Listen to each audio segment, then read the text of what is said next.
안녕하세요. 군사돋보기입니다. 아주 반가운 소식이 이어지며 유럽 시장으로 우리 한국 방산 무기의 대규모 수출에 대한 기대감이 점점 더 크게 조성되고 있습니다. 이미 많은 한국 무기체계에 큰 관심을 보이며 도입을 추진하고 있는 폴란드에 이어 다른 유럽 국가에서도 최근 기쁜 소식이 들려왔는데요. 최근 폴란드는 한국의 ES-21 레드백 장갑차 외에도 K-21 장갑차에까지 관심을 보이고 있으며 그 수출 물량으로 예상되는 수치가 무려 최대 2,000대에 달합니다. 레드백의 가격이 대당 110억 원 정도인 것으로 알려진 것을 감안해 볼 때 2,000대의 레드백이라면 총 22조 원 이상의 역대 최고 금액 수출 달성이 가능한데요. 그런데 폴란드 외에도 K2NO 전차 도입에 관심을 보이고 있는 노르웨이가 폴란드처럼 AS-21 레드백 장갑차에 큰 관심을 보이고 있습니다. 레드백 장갑차와 K-21 장갑차 수천 대가 폴란드와 노르웨이로 수출되어 자리 잡는다면 점점 서방 세계 표준 자주포가 될 지경인 K9 자주포에 이어 서방 세계 장갑차 시장을 AS-21 레드백과 K-21이 뒤덮게 될지도 모르겠는데요. 어떻게 이 같은 상황이 만들어지고 있는지 자세한 내용 알아보도록 하겠습니다. 전문가는 아니지만 해당 분야의 정보를 조사 정리했습니다. 본의 아니게 틀린 부분이 있을 수 있다는 점 양해해 주시면 감사하겠습니다. 메이드 인 코리아로 도배되고 있는 폴란드군 전력.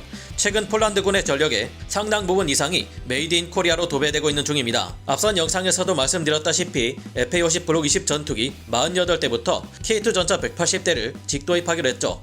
추가로 협력을 통해 K2PL 전차를 개발해 도입하거나 그 후속 전차까지도 함께 개발할 수 있는 토대가 형성되고 있습니다. 게다가 하나 디펜스 손 대표의 발표에 따르면 폴란드의 요청에 따라 AS-21 레드백 장갑차뿐만 아니라 그 원형인 K-21 장갑차 모두 제공할 수 있다고 합니다. 폴란드는 자체적으로 개발한 차세대 장갑차 보르숙과 마찬가지로 강과 호수가 많은 폴란드 지형에서 신속한 자력 도하가 가능한 부유 장치를 갖춘 K-21 장갑차, 그리고 강력한 방어력과 화력을 갖춘 AS-21 레드백 장갑차 모두에게 관심을 가지고 있는데요. 그러나 보르숙 장갑차는 평가에서 낙제나 다름없는 형편없는 평가를 받았고, 이 때문에 폴란드는 한국에 AS-21 레드백 장갑차 차체를 도입해 폴란드 현지에서 다른 포탑과 결합해 새로운 보르숙 장갑차를 개발하려는 움직임을 보이고 있습니다. 폴란드는 이미 K9 자주포의 차체와 AS-90M 자주포 포탑을 결합시켜 크랩 자주포를 만들어 운용해본 결과 큰 만족을 얻은 바 있습니다. 그래서 이번에도 그와 같은 시도를 하고 있는 것으로 보이는데요. 그런데 문제가 하나 있습니다.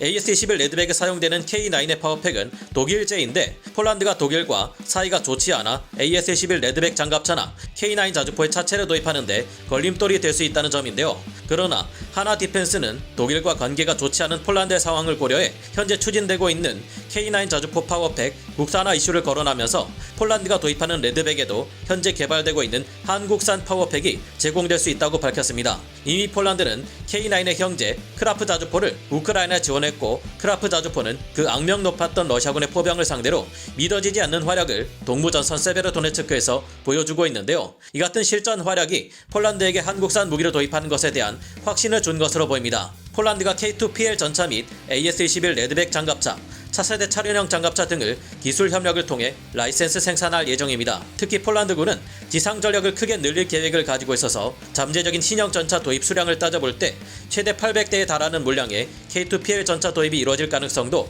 없지 않은 것으로 파악되고 있습니다. 그리고 이 같은 폴란드의 한국산 무기 도입은 다른 국가들에게도 영향을 끼치기 시작했습니다. 참고로 필리핀에서는 이미 FA-50을 운용 중에 있지만 이번에 폴란드에서 직도입하기로 예정된 FA-50 블록 20 버전을 구매하겠다는 이야기가 계속해서 나오고 있는데요. 아무래도 폴란드의 한국 무기 도입을 통해 제한된 FA-50 블록 20에 대한 필리핀의 기대감 또한 상당히 큰 것 같습니다. AS-21 레드백 장갑차를 도입하려는 노르웨이, 한국 방산업체들이 이번 2022 유로사토리에서 엄청난 성과를 이루고 돌아왔는데요. 노르웨이의 콩스버그사에서 하나 디펜스의 AS-21 레드백 장갑차에 관심을 보이며 차세대 보병용 장갑차 및 LRPFS 장거리 정밀 화력 시스템 개발에 대한 업무 협약 체결을 진행했습니다.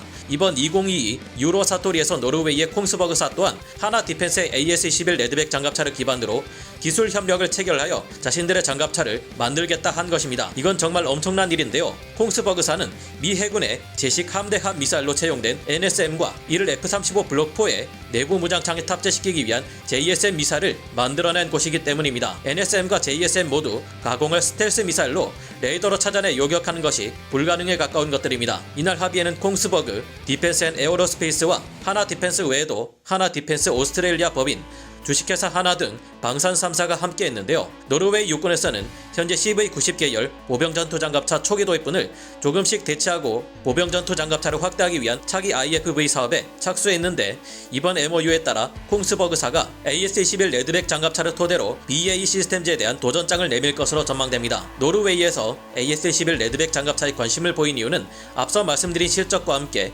뛰어난 성능에 주목했기 때문으로 보입니다. AS-21 레드백은 기본 42톤 중량의 7.9m의 전장을 보유하고 있는데요. 포장도로에서 최대 65km, 비포장도로에서는 43km까지 주행이 가능하고 총 9명이 탑승할 수 있습니다. 주포로는 부시마스터 마크 44S 30mm 기관포를 장착하고 있어 뛰어난 공격력을 가지며 대전차 미사를 장비해 적 전차에 대한 대응 능력 또한 가지고 있습니다. 부무장으로는 12.7mm 기관총과 함께 7.62mm 동축 기관총을 장착하고 있습니다. 또한 열상 위장막을 두르게 되면 열상 감시 장비 탐지 및 적외선 추적 미사일 공격을 회피할 수 있어서 스텔스 장갑차라는 평가를 받기도 합니다. 이 밖에도 암 내장식 유기압 현수 장치와 아이언 비전, 능동 위상 배열 레이더를 이용한 아이언 피스트 능동 방어 체계 등 신기술이 대거 탑재되어 아주 뛰어난 성능을 가지고 있습니다. 그 외 수출 협약과 K2NO 전차의 노르웨이 수출, 이번 협약에서는 AS-21의 수출 외에도 LRP-FS 장거리 정밀 화력 시스템 개발에 대한 업무 협약도 기대가 되는데요. 콩스버그사는 최강의 대한미사일로 서방의 표준 대한미사일로 자리잡고 있는 NSM, JSM 아음속 스텔스 대한미사일을 제작한 업체인 만큼 이번 협약에 따라 한국산 NSM의 생산과 KF-21 블록 3, F-35 등의 전투기 내부 무장창에도 NSM의 파생형인 JSM 계열 미사일의 탑재가 수월해질 수 있을 것으로 보입니다. 전차 사업에서도 노르웨이에 대한 K2NO 전차의 수출이 기대되고 있습니다. 현재 노르웨이에서는 오래된 레오파르트 2A4 전차 52대를 퇴역시키며 차세대 전차로 대체하기 위해 현대 로템의 K2NO 전차, 독일 라인메탈사의 레오파르트 2A7 전차 등 3.5세대 전차 9종을 비교하며 최대 200여 대를 도입할 예정인데요.